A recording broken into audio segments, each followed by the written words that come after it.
Well, we got this question that's offered, and it's a good question, I think. How do we know that the apostles died as martyrs, and do their deaths offer evidence for Christianity? And I can tell you on a personal level, this was an important issue for me when I was first examining the reliability of Scripture as an atheist, because I know that there's a power, an evidential power, if in fact the apostles did die as martyrs for what they believed. And the problem I had was digging through the evidence from the 1st and 2nd century, trying to figure out, do we have good reason to believe that, number one, the apostles did die as martyrs, and that they refused to recant on their testimony? And those two things together I think are important.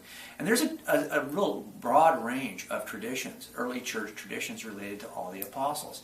And some of these traditions are really better attested than others. And so that was something that was really difficult for me to kind of weigh through these. As a matter of fact, I've got lots of friends now who are examining these issues firsthand. How accurate are the individual traditions related to the death of Paul or Peter or Philip or any of these disciples? Well, here's one of the more powerful things that I found. Look, anytime you have a criminal case, you have both the evidence that you offer to make a case against a particular defendant, and the defense attorney is going to offer his own set of evidences to make a case for his client's innocence.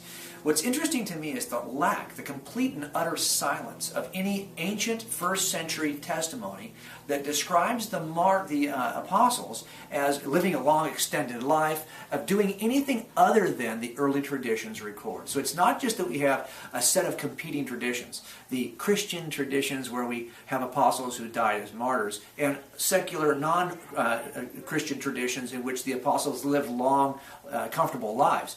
There is utter silence on this side of the argument. All we have are the repeated traditions related to the martyrdom. That, to me, at least gave me a little more comfort in saying, hey, it's not as though I'm weighing competing traditions. There are no other stories about the apostles aside from their deaths as martyrs in the 1st century. Now, is that powerful? I mean, couldn't it be said that lots of people would be willing to die for their faith? I mean, you and I might even say as Christians, we'd be willing to die for our faith today.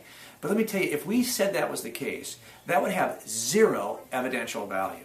My death today, for what I believe as a Christian, has zero evidential value. But if I'm an eyewitness, somebody who actually saw the event, and then I was willing to die for what I say I saw, that would have great evidential value. And that's the difference. These are the original eyewitnesses. They would know if it's a lie. So while my death or the death of any religious believer in this century, centuries removed from the actual event, might be willing to die for what they say is true, the death of these eyewitnesses does have great evidential power. And so I think it does matter to our case. It's one of the strongest pieces of evidence I think we have in the 1st century, that the actual eyewitnesses were willing to die for what they said happened. And I think that is powerful. I have a good friend, and he'll tell a story about when he was in college.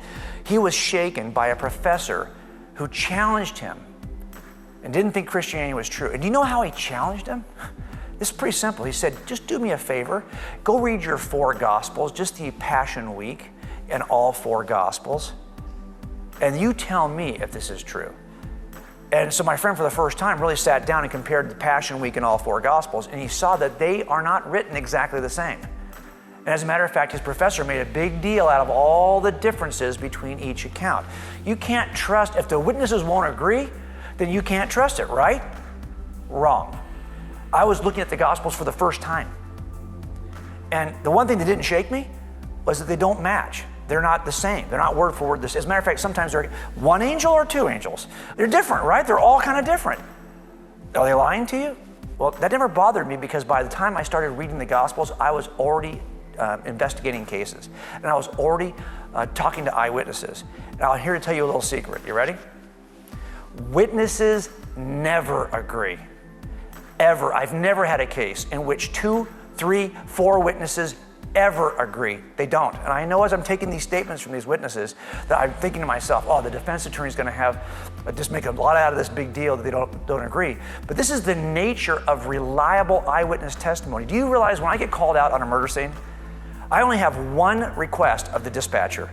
They'll call me in the middle of the night. Okay, you got to go to the corner of this, and there's going to be an officer there waiting. I'll always say, okay, so there's an officer there? Yes. Are there witnesses there? Yes. Separate the eyewitnesses. That's the only request I make on a call out. Separate the eyewitnesses. Do you know why I ask that question and I make that request? because I don't want them to talk to each other. Because if they do, and I get there, there'll be one story told 4 times. No. I don't want one story told 4 times. I want 4 kind of almost like apparently contradictory stories that'll be told from 4 different witnesses. My job as the detective is to puzzle that back together. And that's okay. That's the way reliable eyewitness testimony sounds. If I got there and they told me the same thing word for word, I'd know something was up. And if you had 4 gospels that told you exactly the same thing about Jesus, you would know something. Do you think for a second that skeptics would be less inclined to argue about it if all the gospels said word? No, they would say that's collusion. They would say you can't trust them. The fact that they don't line up, the fact that they don't agree entirely is what makes them reliable. It was the earmark that I said, okay, at least we're beginning someplace like I begin in all my cases. I've got to figure out how each one of these is actually telling me the truth, but from some other perspective, either geographic or personal, that'll explain why there are variations. And if you do that as well, you'll see that those accounts are exactly what eyewitness accounts look like. So I had even increased confidence because the accounts didn't agree, and you should too. Several years ago, I was called out to the scene of an officer-involved shooting. Our detective team was called out to investigate what had happened. When I got there, the officer told me that he pulled over a drunk driver because he was swerving all across the road, and he walked up on the car after this drunk driver pulled over, and he could smell alcohol in the car, so he asked him to step out. And the drunk driver stepped out, and he was about to do what we call a field sobriety test, when the person driving the car, who was now standing outside the car, reached inside his waistband and pulled a gun on the officer, pointed it right at him. The officer was caught off guard, didn't have time to really respond, had milliseconds to even think about it. And he told me afterwards that he didn't even have his hand near his own weapon, and here he was facing a pistol. But he had seen, just about a week or 2 prior, because we had been issued new bulletproof vests, he had seen the vest in the range, because sometimes we'll go in the range and shoot rounds of bullets at a vest to see what the vest can do. And as a demonstration, he had seen this vest stop bullets, and he was now wearing his new vest. So he told me he decided just to kind of tense up his stomach muscles and just brace himself for the impact of the bullets, knowing that he would have time to get his own gun out because the vest would do its job, allowing him to do his job.